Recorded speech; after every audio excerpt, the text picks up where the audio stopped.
All right. Welcome everybody to the Layman's podcast. We've just launched on iTunes, Spotify, so by the time you're seeing this episode, you can cop us on there. Just type in the title of the podcast. It's pretty intuitive working through those apps.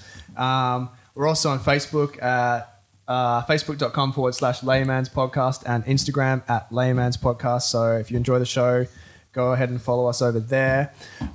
Today we're joined by Dr. Josh Mylne, of Mylne Labs, which is associated with UWA. So yep. you guys are on campus there. Yep. Okay, thank you so much for coming in today as well.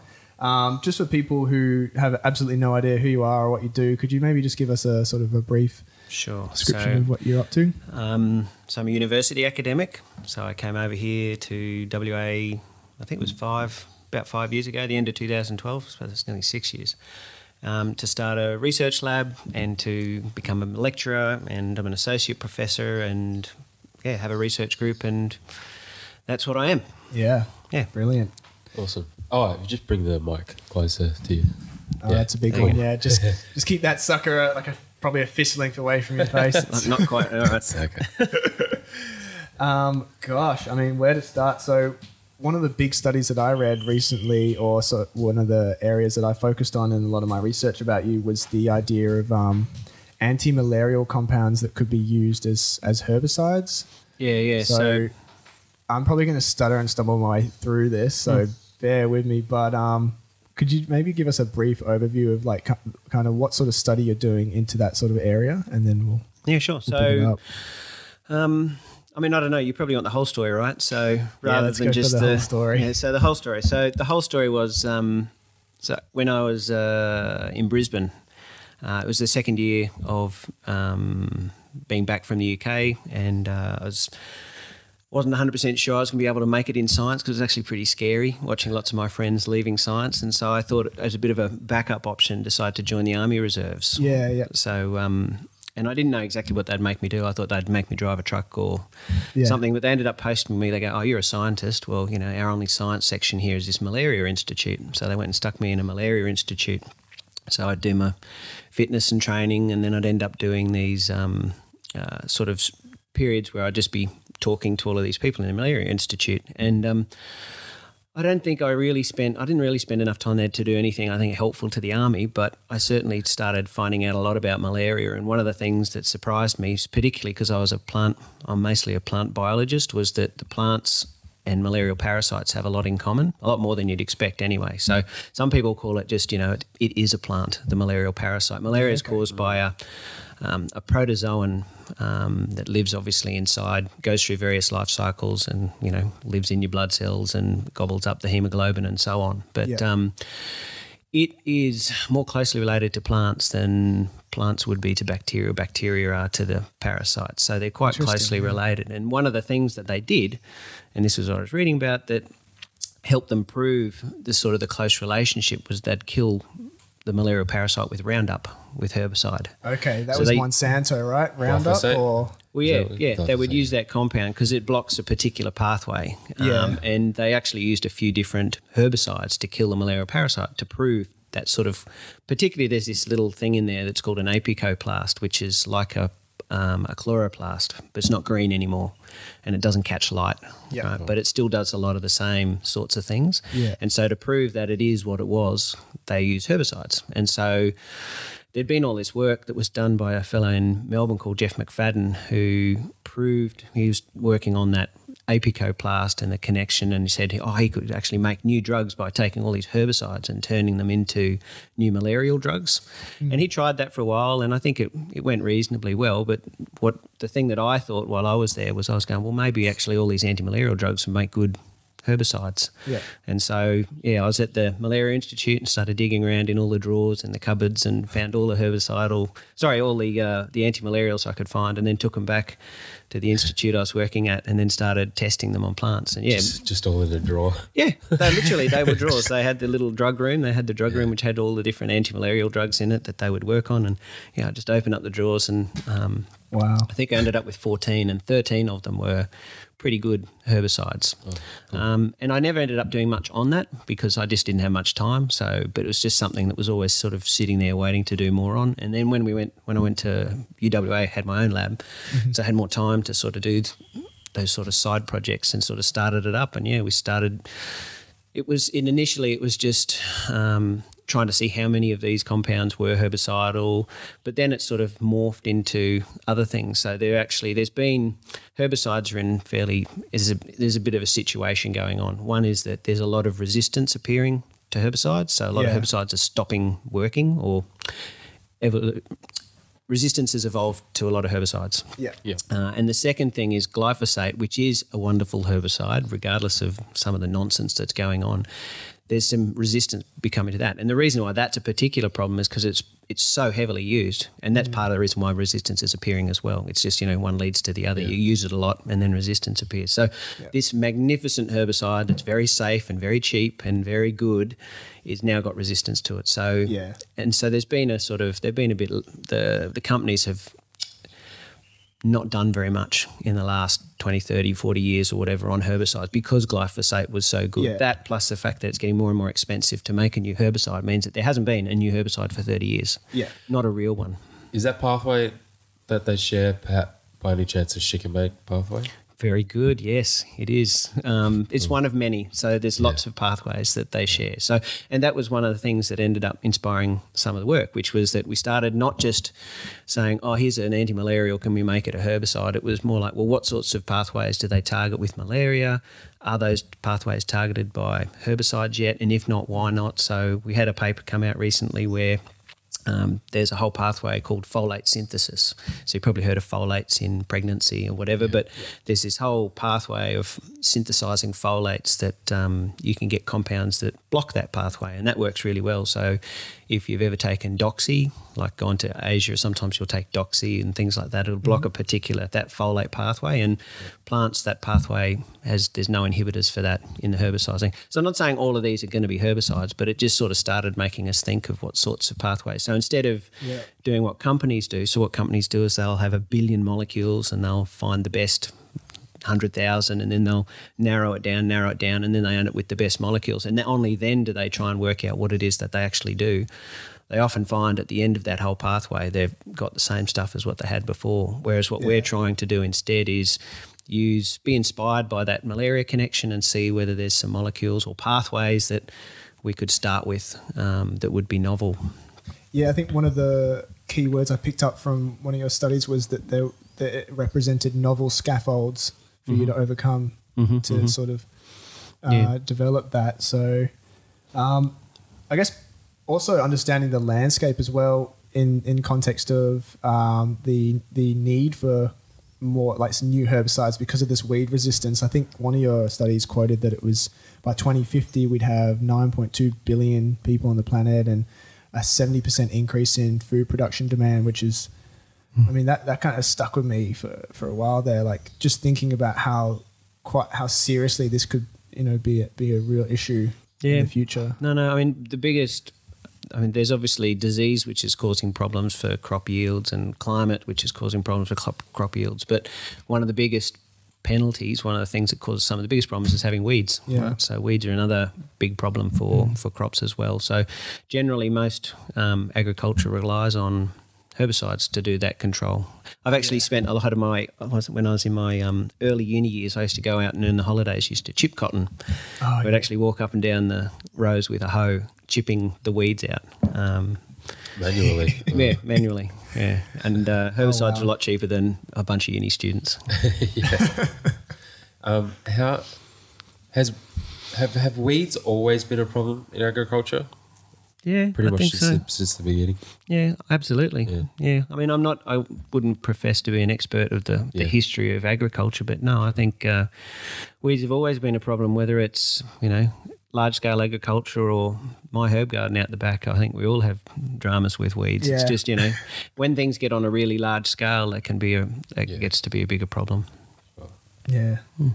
The thing that stood out to me, we were talking about this before, I think you might have mentioned in one of your articles, but it seems that there's pretty strong parallels with antibiotic resistance. Yeah. Because of the over-reliance on antibiotics. Yep. Yeah, it seems like absolutely pretty it's similar. Yeah, it's the same thing. They're just the rise of resistance. So what's happened is that, whether it be antibiotics or herbicides or sometimes certain types of drugs, we tend to rely on a small subset of them quite heavily, and then depending on how they work, resistance will appear either more quickly or less quickly. But yeah, no, there's a lot of parallels with herbicide resistance and antibiotics resistance. Yeah. And I think that a lot of the ways to avoid the problem are pretty similar. So with herbicides, they say, don't dilute your herbicide down, use it at full concentration, make sure you get rid of all of the weeds. Same with antibiotics, they say don't stop your course early, make sure that, you keep taking it even after the infection seems to have gone, all those sorts of things to sort of prevent or stop encouraging that evolutionary process that happens so it's the evolution of resistance to antibiotics and the evolution of resistance to herbicides that a lot of those parallels are very relevant for sure. It's kind of like not showing your cards a bit too much. You know what I mean? Yeah. Well, that's right. Yeah, you've got to keep changing it up. Yeah. So that's the other main thing is if you keep using the same thing, like if you keep showing the same, hand or whatever, it's going to catch up with you. So that's the problem. They keep over rely on Roundup particularly, and sometimes particular sorts. And then there's other antibiotics that I think we probably go to a bit too quickly as well. Sure. There was so I read about a study on vernalization that was looking at, I think it was the VRN1 protein. And one of the things that this study did that I found interesting, if I'm correct, is that you crystallize that protein and then it's crazy. Like, so that's a sequence non-specific binding protein. Is that correct? So vernalization's got nothing to do with herbicides. So this is from my earlier times. But yes, so vernalization it's a very complicated sounding word, but it really just means cold accelerated flowering. So there are certain plants that require a long winter period and then they flower after that. So you can have a thing called a vernalization requirement where you won't flower unless you get vernalized. So vernalized means long cold winter. So when I was in the UK, I was working on this process, and it's plants feel the cold, they time the cold, and they remember the cold afterwards. And so you can see them doing all of those things. You can see them feeling it. You can see them sort of making changes as a consequence, gradually and slowly locking down certain genes and turning things off. And then when you bring them out into the warm again, they will hold those genes off and they remember that. But then when you get seeds from those plants, they've turned everything back on again, so they forget. So it's a very, it's an epigenetic process, so it's not a, Anyway, but so I worked on vernalization in the UK for a while, came back and started dabbling. I was in a department that was really into structural biology, and so I started to dabble in crystallography. So that protein was the first protein that I ever crystallized. And it gave, so crystallizing proteins means you get the protein. So this one's vernalization 1. So it was called vernalization 1 because it was the first gene that was found to be required for vernalization. And it turns out that it's required to hold the genes off, basically. So there's one of these genes, that a particularly important one, that's part of that process of flowering, and it holds that gene off. So if you don't have it, it doesn't turn it off properly. And it's a DNA binding protein, so it binds to the DNA generally, but most of the effect that it has is on this one anyway. But so vernalization 1. So I wanted to understand what it looked like, how it bound. And so the way to do this is you can crystallize a protein. And so you can crystallize any protein. And all that means is you get a lot of the protein together. So, salt crystals, you have your, salt and it dries out and you get a nice, square crystal. Well, you can crystallize proteins too. So you can just have a lot of protein and then you sort of slowly dry them out a bit, and they'll often form crystals, and sometimes they'll be square and sometimes they'll be round. And my crystals looked like snot. They were really horrible looking things. They didn't look square, they were ugly crystals, but they diffracted beautifully. So what you do is once you've got the crystal, you shoot X-rays through it, and it creates, in simple terms, a shadow. And this is spectrometry, am I correct in crystallography? No, it's not a form of spectrometry. It's the best way to explain it is it casts a shadow of density, of electron density. And if you can move the beam around the crystal, you can sort of in the same way that if you have a shadow on the wall, you can pretty much work out what the shape of the thing behind the light is. So it's a way of looking at the actual structure of the protein. So the proteins form in a lattice, and then they'll cast the shadow, you collect the shadow, and you can rotate the crystal a little bit so that you can sort of, you know, in the same way that if you got a person to rotate, you know, behind a light, you could probably put together a shape of their head or whatever. So you do that to proteins too. So my lab actually does a lot of crystallography now. I didn't mean to have it happen, but now heaps of people in the lab are doing crystallography. Yeah. I was reading sort of the story of what happened. Like you left the UK and then you came back for a conference or something like that. And they took the plants out of the fridge. Oh, no, that's right. That was so there was this one project that I started before I left the UK. So this is a different project. No. I know which one you're talking about. Yeah. So when they took the eureka moment, I think you're saying. Yeah, so I had there's this project. So sometimes science is a really slow burn. There's some really long, some projects take absolutely ages to have happen. That's what stood out to me. I was like, oh, this is like years. Yeah, so I started the project so this was a project where, so there's the gene that is really important for feeling and remembering and changing the time of the flowering of a plant is called FLC. All right, so flowering locus C. All right, we're very imaginative with our gene names. It's number 1, 2, 3, or A, B, C.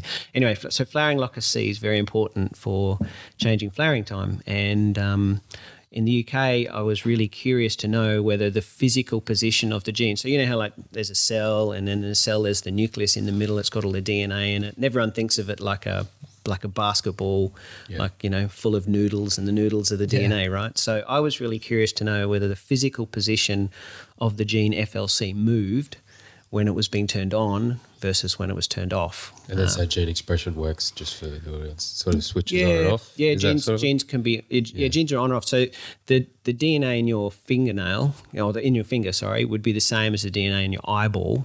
But it's just which of those genes are made. So you've got the same 25,000 genes in every cell of your body. It's just that different cells have different genes on or off, and that's why one of your cells will be of a different part of your body or create different things than another. In the same way, in this plant, there's this particular gene, FLC, which when it's the plant's growing in warmth and it hasn't seen a winter, this gene will be on. And then after a winter, this gene will be off in all of the cells of the plant, and it will stay that way until it makes a seed, and then it'll go back on again. So, so genes will either be on or off, and obviously, so you've got 25,000 genes roughly, plants have got 25,000 genes. You know, in any one cell at any one time, perhaps 1,000, perhaps 5,000 of them might be on, and they might be on to different extents, so they won't all be on to the same amount. And that's what creates the complexity of life. Those genes, which are on, which are off, it makes lots of decisions. So there's all this. It's really complicated. You know, this vernalization one was one of the things that helps make decisions about which things are on and which things are off. But the moment that you're asking about was this project I had there. I don't know if I want to get too complex here, but essentially there's ways. You've heard of green fluorescent protein. It's a protein that is green and it fluoresces. Okay. And it comes from jellyfish. So it comes from jellyfish. I have heard of that. Yeah. Lots of people have heard of it. They dye things with it, right? So you can see it. You don't need to dye anything. That's the thing. It generally fluoresces on its own. You just bang it with a particular wavelength of light, and then you just have a filter of the same wavelength. So as the light comes back, the wavelength of light that you hit it with is gone now. You can't see that. You're blind to that. All you see is any other wavelengths that are there. So it fluoresces. So it hits it with a particular wavelength, it excites it, and then a different wavelength of light bounces back, in addition to the original one, because there's a bit of bounce back, but you've got a shield there, so you don't see that anymore. So you can excite this protein and you can see where it is because it'll start to glow, right?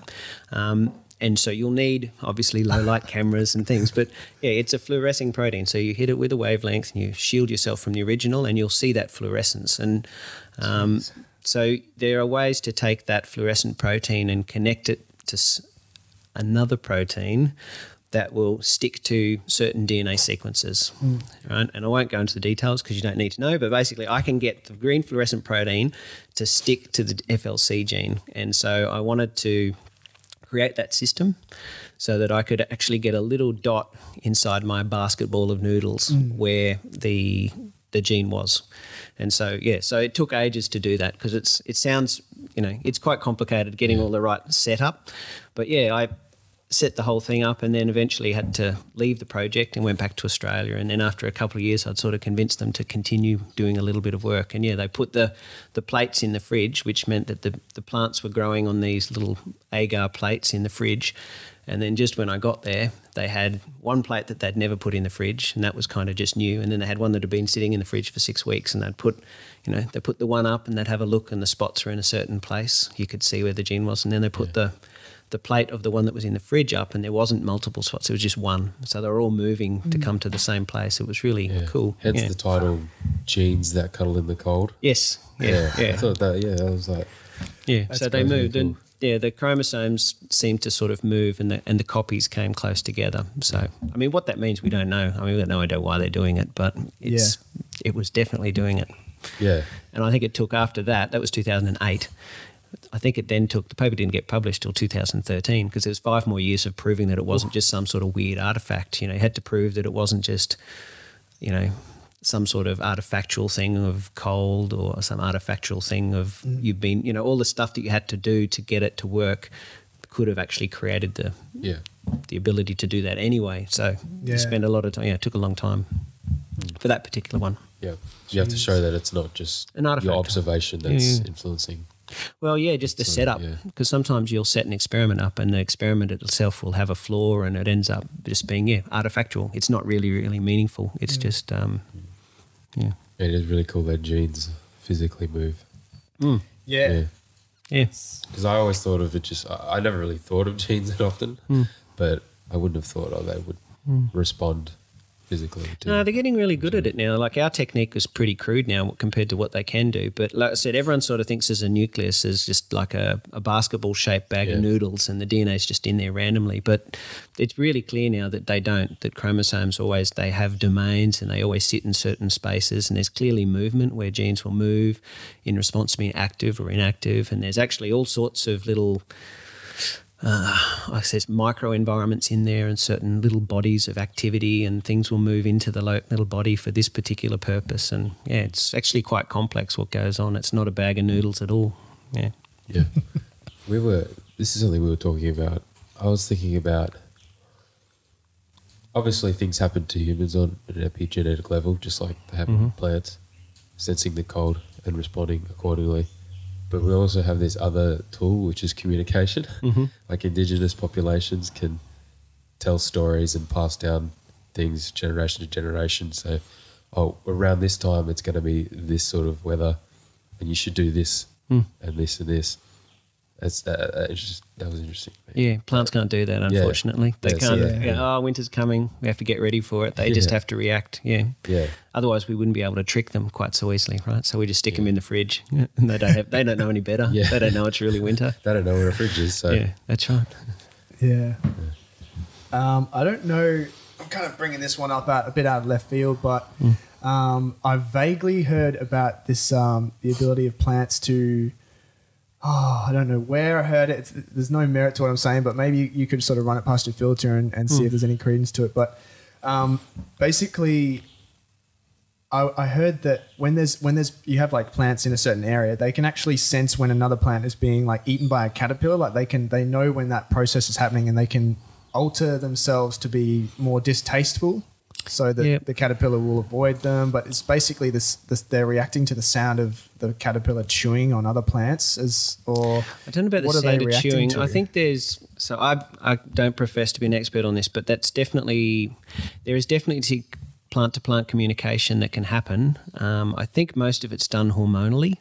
So I think plants will elicit. Sometimes I think is it salicylic acid? I can't remember which one it is, but I think there's a chemical that they can release so that plants that have been subjected to quite a strong attack will release these chemicals, which then other plants can sense, and then that sort of gives them a bit of a priming. I don't know much about whether they change their genes as a consequence and start making different things as a result, but I think I'm not 100% sure if people are thinking that it's definitely a way of communicating or whether it's just, whether it's a consequence. Yeah.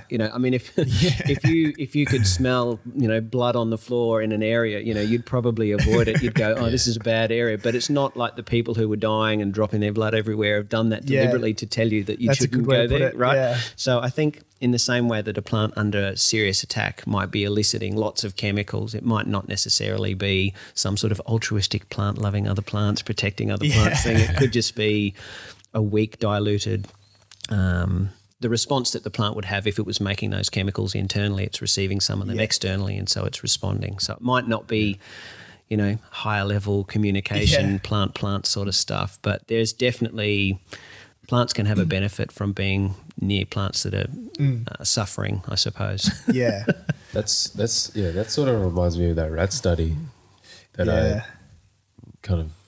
think about all the time because I don't understand. They exposed a rat to a smell, and when they did that, they'd shock it, give it an electric shock, and then they found that the grandchildren of that rat, without the electric shock, would have a stress response to the smell. Oh, okay. That had never actually. Did I explain that? Never had the shock. they never experienced they never it had the directly. shock, but they would have a stress response to the smell. Yes, no, I haven't heard that one. Yeah, haven't heard that one. That would be very interesting. Yeah, I've never sort of looked further into it. Rats have told their little rat children to watch out for that particular smell. Yeah, squeak squeak. Watch out! Don't have that. Yeah, I always assumed that was something on the genetic level. I had no idea how it would work. The whole idea of transgenerational epigenetic stuff is still fairly controversial. Whether certain things can carry on. I think there's evidence that it might exist, but I tried it with herbicides and found that it just doesn't appear to exist. So whether if you sprayed something with a sublethal dose of herbicide and it survived, and then the next generation you hit it with that same herbicide, will it be more resistant to it? The answer was no, right? So, and I tried it with several different herbicides, and I mean that's a really nice example because rats are much more complicated and animal studies are difficult, and usually you've got what they call a small n. There's not a lot of, you don't often have huge numbers that you can do these sorts of experiments with, so it's very easy to jump to conclusions sometimes. I tried transgenerational herbicide resistance and we didn't see anything. So treating a plant with a particular herbicide over and over and over again didn't seem to have a consequence in the next generation to those seeds. That had to actually be that you can get genetic resistance, right? And that's real, but we're talking about epigenetic. Epi means on top of or around, right? So outside or around genetic resistance. So genetic resistance would be a small change, like a little g as an A in one particular organism, and that then changes something and gives them the resistance, and that's real. So that's genetic resistance, and so that can be carried on generation to generation. But epigenetic, so the things that are usually, so that vernalization is epigenetic, and the way that that gene is turned off and it is off for a long time and then comes back on again, that's through modifications to the proteins that the DNA is wrapped around. So there's two main types of epigenetic stuff, right? So there's DNA methylation and histone modification. So DNA isn't like in your bag of noodles, right? You got your bag of noodles. The noodles aren't just noodles, right? The noodles are actually wrapped around proteins. So, and they do that in the same way that like your hose out the back there, it's a nightmare, right? It gets all coiled up and it's So you imagine if you had, like DNA, you've got 2 meters of super fine string and you've got to pull it apart and copy it. It gets tangled up. So DNA is not naked. It is never naked. It's wrapped around proteins. So it's usually wrapped around these proteins called histones. And histones have tails, like protein tails, that can be changed slightly. So methylation is an example. So methylation is a carbon and a few hydrogens, but it makes all the difference. So if a tail on a histone that a piece of DNA is wrapped around becomes methylated, sometimes that will then be a signal for proteins to come along and sort of bind to that piece of DNA and make it impossible for anything to get near it, so it can kind of wrap it up and turn it off. And so vernalization is a process where it's only a few histones that it mostly starts off at. There's a few histones, they get methylated, and then all these proteins sort of bind them up, and then the machinery that sort of copies the gene and makes messages from it can't get to it. Yeah. So it turns it into what they call heterochromatin, hard to access chromatin, instead of euchromatin, which is active. Yeah. So that's a epigenetic mechanism. Yeah, and that's something that can happen a lot quicker than the actual genome changing. Oh yeah. So this is the thing, like vernalization, you can turn it on, you can turn it off. It's, you know, you can turn it off and quickly. And that mechanism I just said then that's how most genes are turned on and off, right? So usually there's a change in the transcription of the gene, the copying of the gene, and then those markers, so those little modifications will happen, and that will often reinforce the situation. So something wants to be off, something will sort of turn it off and put some things there, and then things will marshal around the histones and around the genes and keep it off. Yeah. This is probably again a bit left field, but this process you're talking about is separate to what would happen when you talk about like CRISPR and things like that. That's more actually editing that's inside the genome. Yep.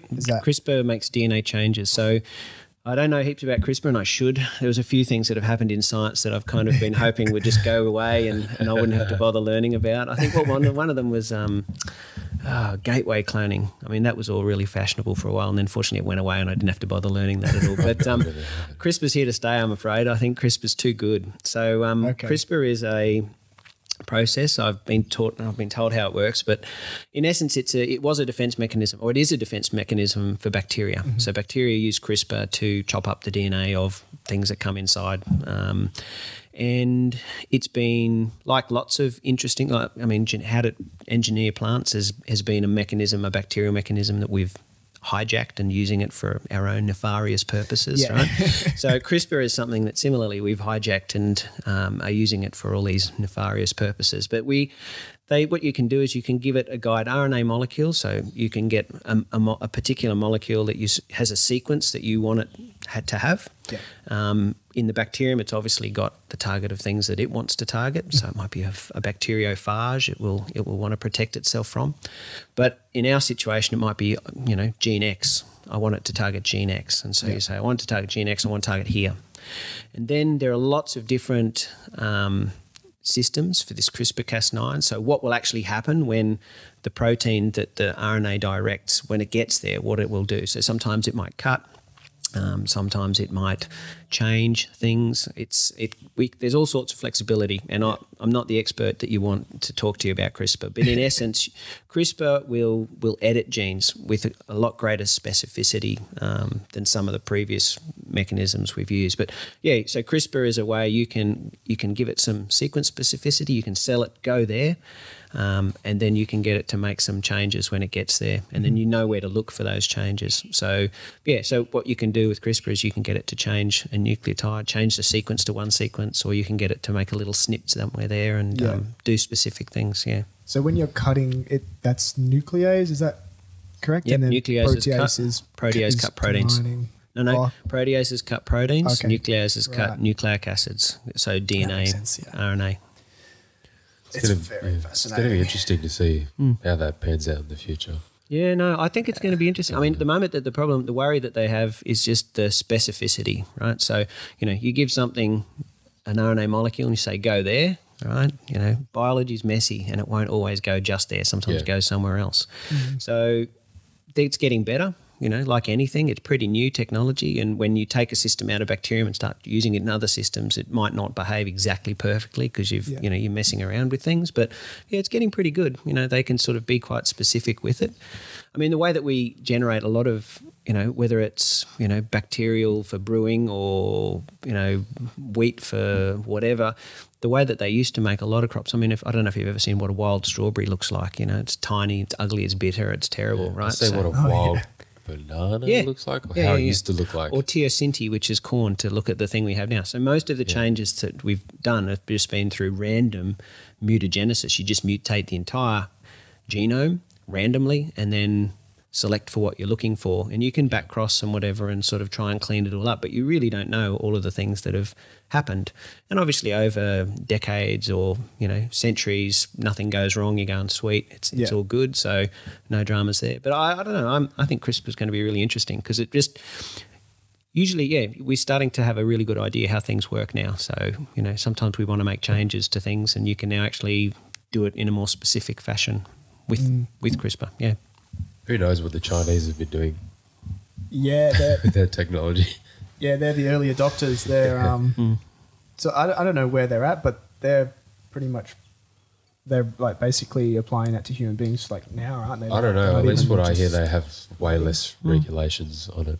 They're a bit more gung-ho, apparently. Yeah, that's interesting. interesting. In the US. I've heard of ones where they, you know, if you've got a particular genetic defect, and some genetic defects are really easy, like it'll just be a single nucleotide change, a G to an A or a A to a T or something like that, and it will cause you cystic fibrosis or something, you know. And Huntington's or like that, but some, I don't know about Huntington's, but some of them are really simple knockouts, you know. So sometimes if you could take, you know, a stem cell from that person and then change that one nucleotide back and then put it back in their marrow, they could actually make whatever it is that they were missing, you know. So it'd be pretty tempting to do stuff like that, I think. Yeah. I like to, whenever I hear about these kind of things, these kind of technological advancements, I like to sort of, and this is probably my ignorance because I'm not knowledgeable enough to know where the limitations are or anything, but I like to race ahead and start thinking about the ethical considerations and sort of take it into a ballpark where I can actually have some kind of like cognitive like input. So yeah, the considerations there is like staggering. Like, you know, if you get to the point where you can make these kind of adjustments to a person and give them a better quality of life, or even like you know, getting a bit sci-fi, you know, give them superhuman kind of traits and stuff. It's like who gets access to that and how just much really does it rich cost? people. And Just rich people. Exactly. For the time being, So Just rich people. and then, but it's scary because like people would argue, okay, maybe the rich people would get at the start, and then just like most technology, you know, it would filter through society as it does. But by the time it's sort of that process takes place, like how far have those rich people kind of like raced ahead from the rest of humanity with these kind of traits and that, you know, that they've developed with the technology? It's like, I mean, genetically, I mean, if we're talking genetically engineered human beings here, I think one of the problems too that you'll find is that you can't engineer an entire organism very easily, right? So by the time someone's born, there's already billions of cells, right? So you can't change all of their cells usually. So the technology, if it gets adopted for humans, will always have to have, there'll only be a sort of a subset of problems that it will even potentially be able to fix. So these might be ones that there might be a particular, it might be something that can circulate in your body and sort itself out. So your whole body doesn't have to be fixed, just a small subset. So my guess is that it's, you're not going to sort of start seeing people changing themselves because it's not going to be possible to just change your entire body in one fell swoop. I mean, plants are easier, obviously. We can make fully, you know, engineered because we can do it with the seeds, right? But once a human is more than a couple of cells, right, it gets really complicated how you engineer multiple cells. So I think that even if it does get adopted, it will always have a very small set of changes, and you're not going to be able to change everything in a person anyway. Until quantum computing becomes a realised thing, and we combine it with that. oh yeah.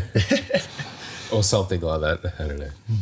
So it's sort of, my understanding is that it's a lot more fun looking at plant epigenetics because I feel like there's a lot more research that can be done there because of the intervals between generations, and things move a lot quicker in terms of in plants as opposed to human beings where it's quite a long time before. Well, I mean, humans are not a model organism. So I have there's a set of lectures I do in third year biochemistry called Model Organisms. And my first slide is humans are not model organisms, right? We might be fascinated with ourselves, and, you know, that's where everything we think should be relevant. But the fact of the matter is you can't work on humans, right? Yeah. You can work on things to hopefully benefit humans maybe, but it's really hard to work on humans. So most biologists don't work on humans. So most people working on animals will work on things like C. elegans, which is a little worm, and it has its life cycles like about 3 days, right? Yeah. So you can really crank through the life cycles. And that other people work on Drosophila melanogaster, which is a little fruit fly.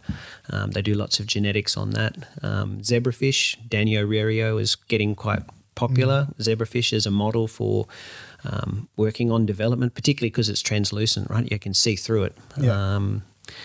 Obviously, there's the lab rat and the mouse, but I mean things like elegans, Drosophila, so flies and worms, and so you're the fly lab or the worm lab or the fish lab. So you'll find that those labs are getting, a lot of people are working on that instead. So people that are interested in development of higher organisms or complex animals will often not work on humans at all because it's just too unethical, difficult. And you can't do anything on it. Genetics of a human being, way too complex. So, most biologists, the sorts of people that I would work with, most of them work on, not even on mice. They're too complicated working on mice. Yeah. So. I think I've heard of C. elegans studies before. Yeah. No, like very popular. Extending their lifespan. They do it for longevity. You can even study yeast. If you want to study life cycles and aging, you can actually study yeast. So yeast, when they divide, the little bud point that when they snap apart and make two daughter cells, there's a little scar that's left behind, a little chitin scar. And so you can count the number of scars on the yeast. And so you can play around, like you said, these life cycle studies. You can do things to see whether you can extend the number of chitin scars it can accumulate before it eventually has to do a sexual reproduction. And then the scars get all stripped away and it gets back to a fresh new yeast, but you can actually count scars. And so there's a lot of some age studies, because I think yeast has got, don't quote me, actually you are going to quote me, right? I think it's like 40 to 70%, so I'll go wide. Okay. 40 to 70% the same sorts of genes in yeast and humans, so I think it might be 40%, but so there's a lot in common. So you can even study aging in yeast, so with small single cell organisms. I think they managed to double the lifespan of C. elegans with some sort of fasting protocol or caloric restriction. Oh, I heard that one too. Yeah, no. Maybe something to do with inhibiting mTOR, that whole thing. Yeah. Again, the thing is, they were obviously getting it out quick, but you might have to find that there might be something else behind it. That whole artifactual thing. So but that's science. That frustrates me. I see a headline, I'm like, oh, that's cool. And then you read it like, we've got to be cautious. That's the thing I find funny, right, is that the last sentence of the paper is usually the headline of your press release, right? And then the headline of your press release then becomes like, the last sentence of the press release, which might say something a bit grandiose or a little bit looking for it, then becomes the headline of the social media retweet or something. And then before you know it, you're curing cancer, So it's like, oh, wow. So it might just be that, caloric restriction, increased the lifespan of C. elegans. And then at the last sentence, it might just have said something cautious like, this might be interesting to study for the purpose of human, life extension. And then the headline of the next article ends up being scientists extend life of animals. And then, it's like humans will live longer if they eat less food. And it's like, hang on, we weren't even working on humans. Yeah. And so it all just gets blown out of proportion. That happens a lot, I think. I think that's part of the reason why, the whole thing about, the swaying going backwards and forwards, like, wine is good for you, wine is bad for you, chocolate's good for you, chocolate's bad for you, because they just put up headlines that are like completely misinterpreted from what the study actually did.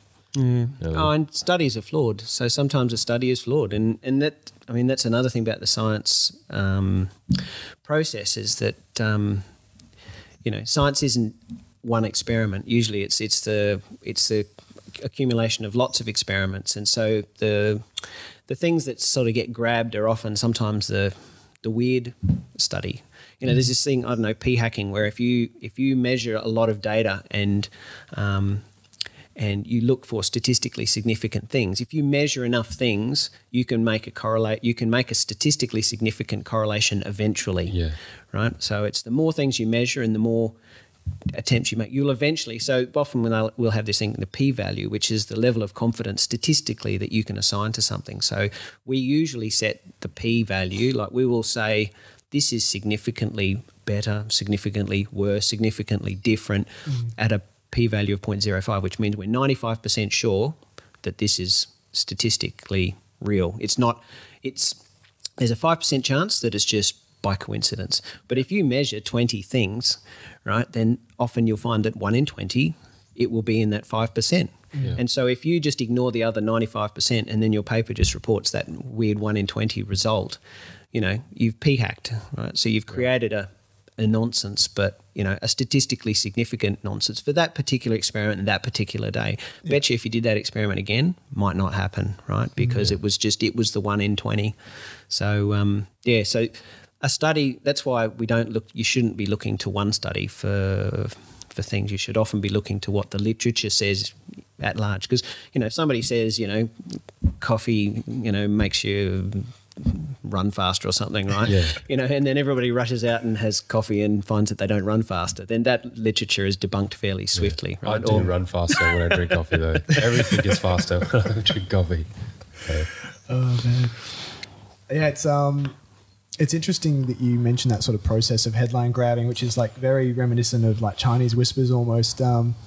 It's one of the links that I followed about sort of the anti-GMO, or rather the pro-GMO Facebook websites was, I read an article about denialism, and I think that process you were referring to before is probably like a large part of why we end up with people that are like just so far out of the ballpark with, not even rationally thinking about what they're looking at and coming to false conclusions. And then you get, big movements like the anti-GMO movement. And it's really hard. Like, how do you communicate to people so that it's understandable? It's like kind of sort of broaching that divide between scientific literature and then sort of the lay people and the public, and like, I think that kind of resonates with us a little bit, because it's a big part of when we sit down with people like yourself and the scientific minded people, we try to come at it with the right attitude and do the research and ask the right questions and be open minded, which I think is probably, for the lay public, is probably like a big part of how we can sort of break down this idea of denialism and ignorance. So, but on your side of things, like, do you have it, like, because I feel like this is probably a topic that's quite close to your heart as well, what do you think we can sort of do better in terms of trying to break that down? Yeah, I don't know. I mean, look, it's hard. Everyone's busy, I think, and I think grabbing information, at the moment we have a lot of information, right? I mean, to say that there is a surplus of information would be a gross understatement. There's so much information available, and so, people will get their information from wherever it is they get their information from, and from that they reason, right? So I think there's a saying, that the jerks don't know they're jerks, which is one of my favourite sayings, right? Yeah. So, and it's just that, and I love that saying, so I use that saying heaps, right? So the jerks don't know the jerks, and it's not because of the jerks. It's just that it's about everybody is reasonable, everyone. A suicide bomber thinks he's doing the right thing. He really thinks he's not just, some crazy whack job. Like, we all say he's a crazy whack job, but he's reasoned himself to that position. He honestly thinks he's doing the right thing. Yeah. And so everybody is reasonable. So the person waving the anti-GMO thing, person saying, I don't want to vaccinate my kids, right? They're all reasonable. But they've reasoned themselves on a set of data that they've obviously chosen, or they've reasoned themselves to that position on the data that they've been given over the years. Right? So people who don't know anything else other than a particular set of data will always reason themselves to a very different position than someone who may have been subjected to a different set of data, right? So I think the only way that you can, trying to change people's minds, I've tried changing people's minds. It just doesn't work. People won't change their minds. If anything, you try and change people's minds, and they will fight tooth and nail to keep their positions often. They could hide at them. Yeah. So the only thing I think you can do is offer people information, but they have to be willing to take on that information. So it has to be, I think they have to re-reason their own position, because they're reasonable people. Everyone's reasonable. So all you can do, I think, is give people information, and they will either re-reason their position or reject that information. Yeah. So that doesn't really answer the question. But I think the thing is, how do you get people to be in a position where they'd be willing to re-reason their position? I guess that's more the question, I think, because there's heaps of data. So I guess directing them to information that is easy to compare to what you have. So I've heard of things where someone will say that a great way to show people stuff is visually, for example. So if you wanted to show, the number of people that believe that the number of scientists that believe that, so people go, oh, scientists disagree that climate change is caused by man. And it was like, yeah, but it's like 2% or 0.1% of scientists, right? Yeah. So if I just say that, they'll just go, oh, but there's obviously still some people who don't. And so go, hang on. It looks like this. And you show them a picture of 100 people, and then there'll be 99.5 of a person coloured green. Yeah. And they'll say, those are all of the scientists that think, climate change is man-made. And then that little half a person that's red, that's what sort of scientist thinks that it might not be, right? Yeah. So how compelling, is that more compelling? So some people find that visual picture more compelling than if I say, oh, but 0.5% of, it's only 0.5%. Oh, but then there's uncertainty. So I think, yeah, so I don't know. I think some people like to identify with that 0.5%. They want to be on the team of that. The rebels. Yeah. Yeah.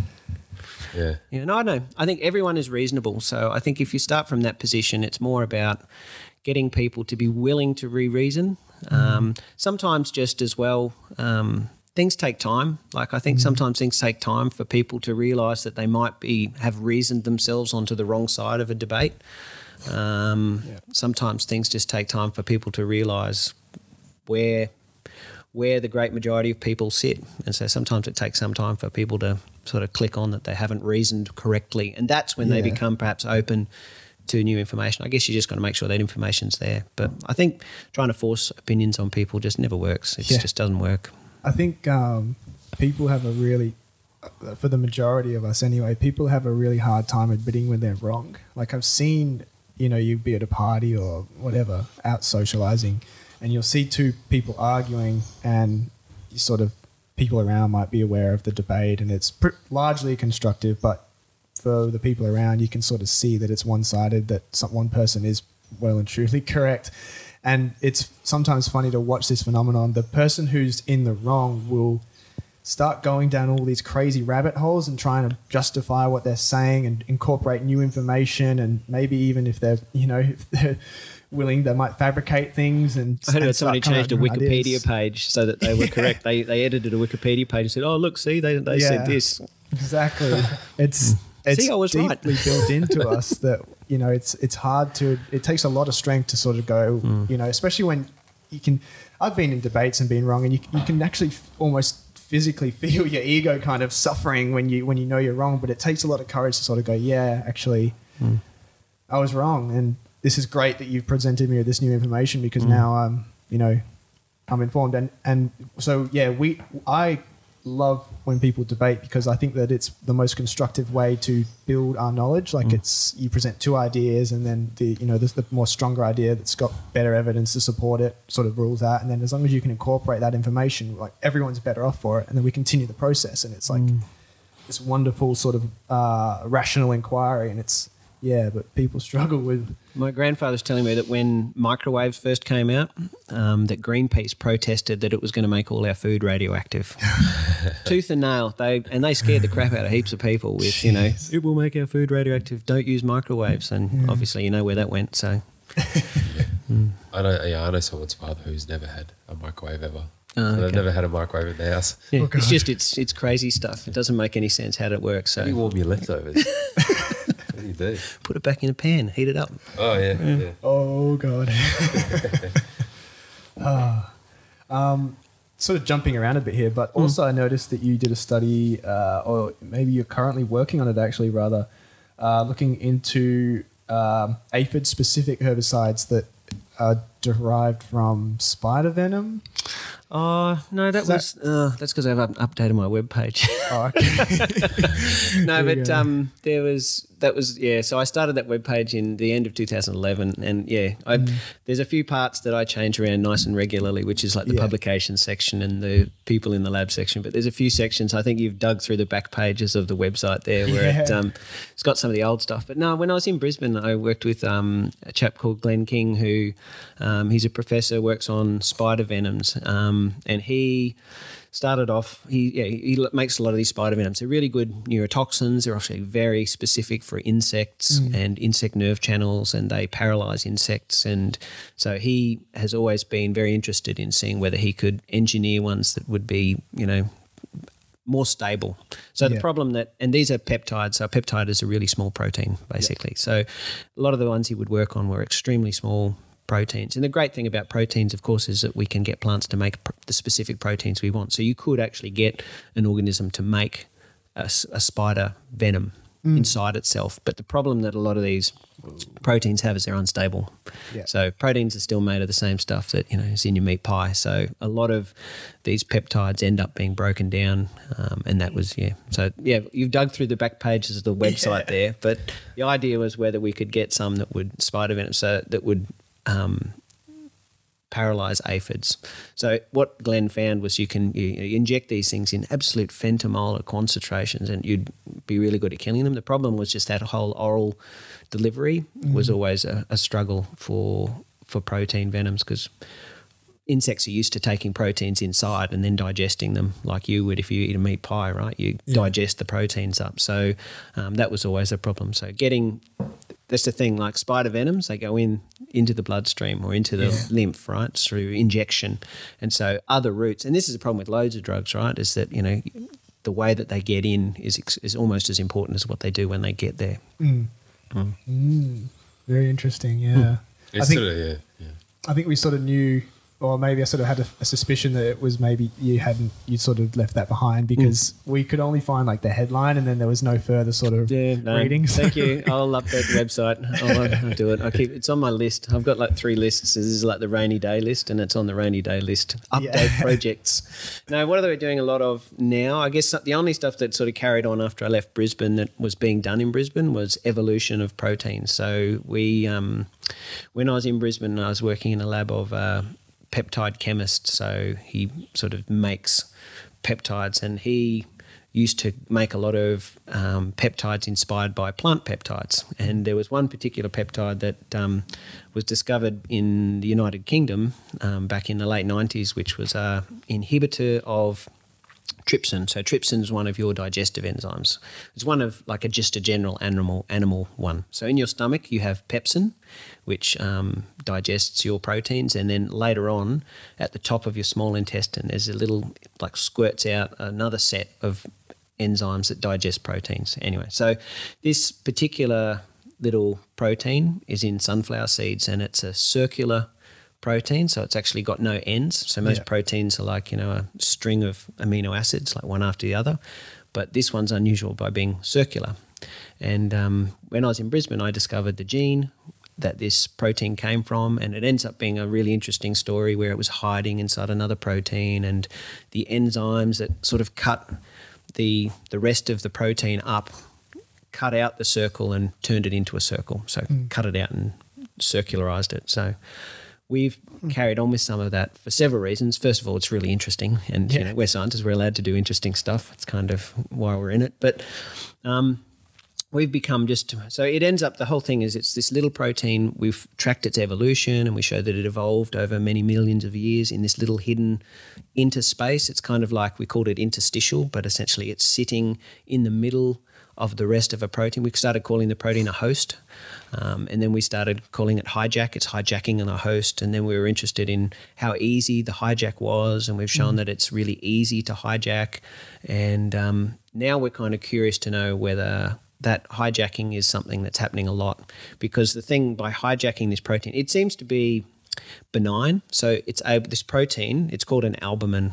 So it's a seed albumin. It makes it's just a protein there's a lot of in seeds, and by living inside this albumin precursor, that sounds a bit that's anthropomorphic. What do you call it? Whenever you give a human characteristic to a protein, But anyway, so it's not really living inside it. It's just by being inside that host protein, it's economical, right? So it's been able to make a second completely new protein without actually having to make a new gene at all. So we're sort of curious as to whether hijacking or getting those extra sequences might be something more universal. So just by having this small sequence in there, you can create a new protein, but you're having it to make a new gene. And making new genes happens, but it's usually quite difficult, whereas just expanding an existing one to create, two for the price of one, whether it's a more universal mechanism.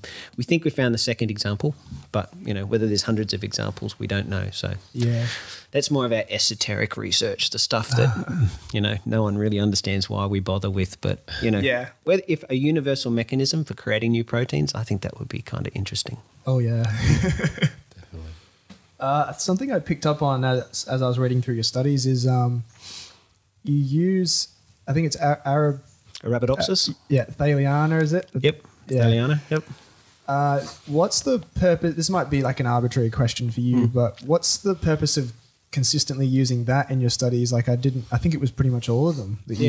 So I've used Arabidopsis ever since 1996, basically. Is there any sort of reasoning? Well, how I was saying before about models, right? So if you're working on, you're interested in humans, well, you can't because no one wants to, cut up and work on humans. You're going to have to work on Drosophila or mice or whatever. So if you're a plant person, you'll often do the same thing, right? So working on sunflowers, which is where this thing came from, they're a nightmare to work with, right? They're huge, they're sticky, then, they need heaps of space. You can't engineer them to do what you want them to do. They're, they take up lots of space. Insects eat them, you grow them outside, what a nightmare. So instead, most plant people, instead of working on the crop, will often work on a model. So the model that's adopted, so I think it's 30, 40,000 labs around the world. I don't know. I've got to be careful with my quotes here because it's all on record. But a lot of labs around the world work on Arabidopsis. So it's a model plant. It's probably the model plant, probably fair to say. So that's, certain crops like wheat, for example, right? Wheat, what a nightmare. It's like got a hexaploid genome. It's got an incredibly complex genome. It grows about, yay high and that high if you're lucky. And you might get 2 cycles of it a year. And, it's really hard to engineer it and things like that. So you can't really ask it questions and get the answers back very quickly. Yeah. Whereas Arabidopsis is only, 20, 30 centimetres high. It takes 2 months to go from seed to seed. So you can get through 6 cycles a year at least. Yeah. It's self-perpetuating, so it self-fertilizes. It can be sexual, but it's easily asexual, where it just self-fertilizes. It's clonal. Both chromosomes are the same. It's got a small genome. They've got all the genes. Yeah. So it's a model organism. So it's easy to engineer. You can engineer it by just dipping it in bacteria, and the bacteria put the gene that you want into the seed, and then the seed is now genetically engineered. And so it's really easy to ask it questions and then get the answers back in a couple of months. And so Arabidopsis thaliana is it's the lab rat of the plant world. And there's a couple of other model plants, right? But so there's a thing called Brachypodium, which is similar to wheat. And so sometimes people who are interested in wheat find that it's a better proxy for whatever they want to study. So there are certain things that monocots or grasses can do that dicots, which is what Arabidopsis is, which is a broadleaf plant, it can do. So it's a model organism, and so lots of people work on it, and it's just a quick way of getting answers. That's why people keep working on it. Yeah, they should make a statue of it, just like they do with lab rats. Oh, yes. Like a plaque. Oh, there's a conference. There's an Arabidopsis conference every year. So we had it in Sydney in 2013. We had the International Arabidopsis Conference. It's a huge conference. There's 1,000 people. I've heard of that, the IAS. ICAR, ICAR, yeah. International Conference of Arabidopsis Research, yeah. That's great. That's very, very popular meeting. Oh, wow. I'd love to go to that. That would be awesome. Yeah. Just have a wander 5 around. days of Arabidopsis, 100% Arabidopsis. That's off the chain. That's awesome. That's off the chain. Yeah. Oh, wow. Yeah. So what's your plans going forward with what you're sort of working on? All right. So, what we're trying to do now. So, we're not a massive group, right? So just a small, most university labs are, 4 to 8 people, most of them will be students. So where I want the work to go at the moment is so I started off in, I guess you'd call it genetics and development, and then went into development and epigenetics, in the UK, and then went to sort of biochemistry and biosynthesis in Brisbane. And then starting my lab, we started off in evolution and peptides and started with herbicides, but we're probably going to move more into herbicides. The peptide evolution stuff I really like, and it's lots of fun, but it's pretty hard to justify some of that stuff. The climate in Australian science is getting a little bit, it's got to be practical. And the cool thing is that the herbicide stuff's actually fun too as well. So, and it's easy to justify that sort of stuff. So we're probably, over the next 3 to 5 years, going to work more and more on trying to find new herbicidal modes of action. So we're not going to try and find a herbicide. It's just too hard, right? We're just a little lab with, half a dozen people. We're not going to find something that Bayer or BASF actually, which one just disappeared? Was it Monsanto's gone now?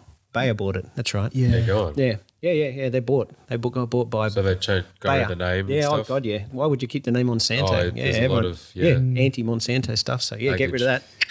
Yeah. Badge it with Bayer. Bayer's a lot better name. But no, Syngenta's the other one that's still going. But yeah, so we're not going to be able to find the killer molecule, because to find the killer molecule requires a huge amount of chemistry, and you've got to make 1,000 analogues and test them all for safety and all these sorts of stuff. It's beyond the scope of a lab. But what we want to try and do is trying to find as many genuinely new modes of action. So you call it a mode of action, it means the way it works, right? Yep. So at the moment there's about 20 modes of action kicking around for herbicides, and that's it. And there hasn't been a new one for 30 years, right? So there might be a new herbicide gets released, but it'll just be the same active ingredient packaged with a different detergent, or it'll be the same mode of action as something else, but maybe a slightly different chemical that might be a bit safer or something, but it's still the same mode of action. So what we're trying to find is new modes of action, but then also presenting a chemical compound that will hit that mode of action that works like a herbicide, as in you can go spray it on and it does the thing,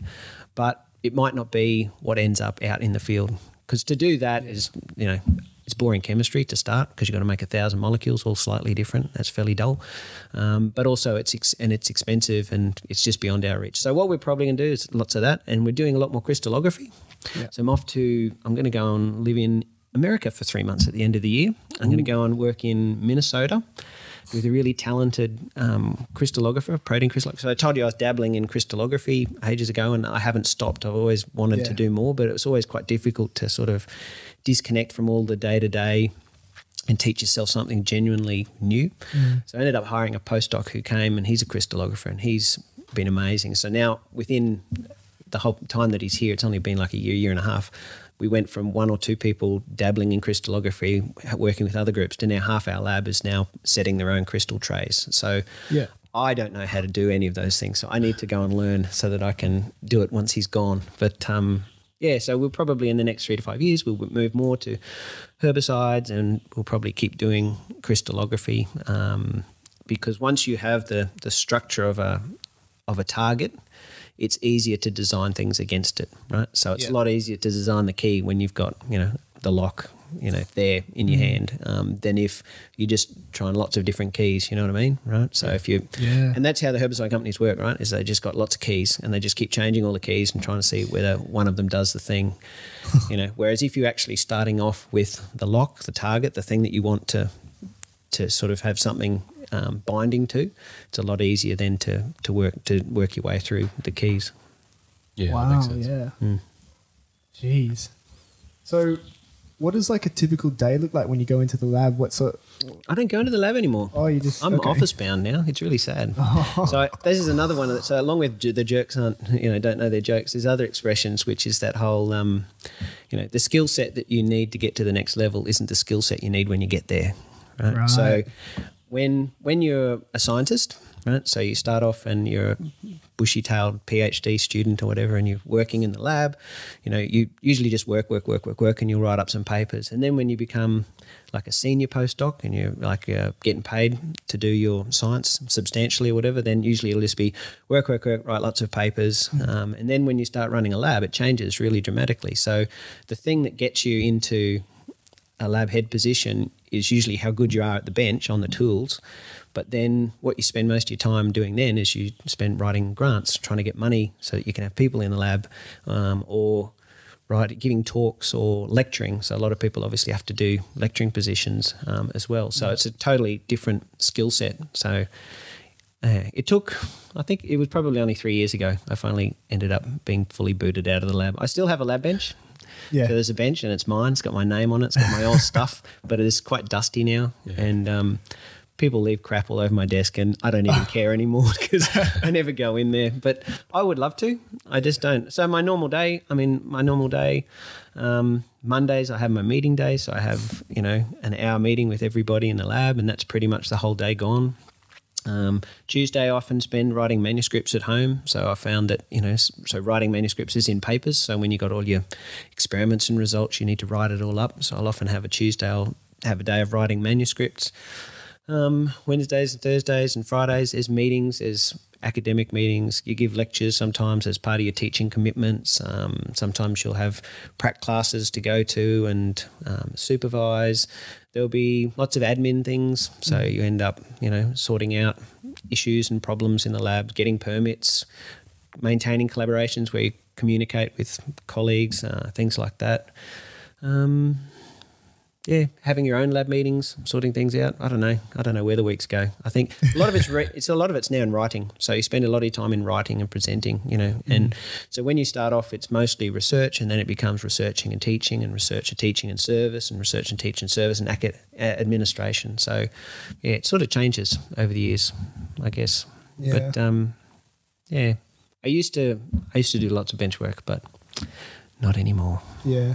And is that what you enjoy most? That's really absolutely. That's the thing. That's what's annoying, right? So there's actually, is it the Peter Principle? Have you ever heard of the Peter Principle?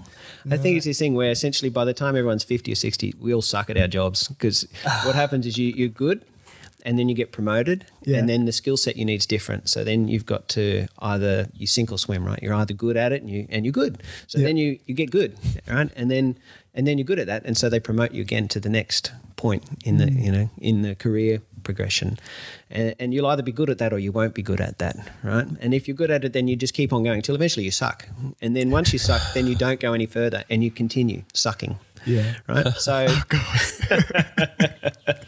I don't know if that's, I don't know. I think it might be true. So they reckon, by the time everyone's about 50 or 60, we're all at the suck point and we just suck. So that's probably just life in general. That's possibly. Kind of, and it probably coincides with the fact you get really tired and you can't see as well anymore. And, so that's kind of bittersweet.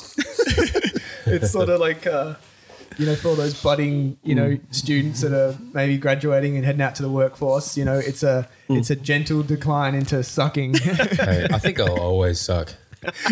I've always sucked and I'll always suck from here on out. Yeah. I love the phrase. I think this came from Adventure Time, but it's like, it was something like sucking at something is the first step to being kind of good at something. So. I like that one as well. That's a good one. And that's the young person's view of things, right? Yeah. And then it flips. Yeah. Oh, wow. So I'm actually pretty stoked. We got through pretty much most of the stuff that we wanted to hit, and I don't know. Yeah, I was able to field off some questions and sound semi-cohesive. So I know. Sound like you did your research. That's what we're all about. Yeah, some episodes are research heavy, and then some are just sort of more relaxed. It depends on who comes in, but sort of the big motto is we talk to all different people from all walks of life. So yeah, it's quite cool. Hopefully we can pick up a bit of traction. Get some. It's really great that you came in. It's great to sort of. I think I like the science ones the most. I think because it's a big learning experience, it's really fun preparing for it, doing the research and then having sort of big questions. And it's usually not hard to find scientists that are excited to talk about their stuff. Yeah, that's why we're in it, right? We don't, that's one of the good things about science is that it's not I kind of think it's a lot like, I always say it's like art.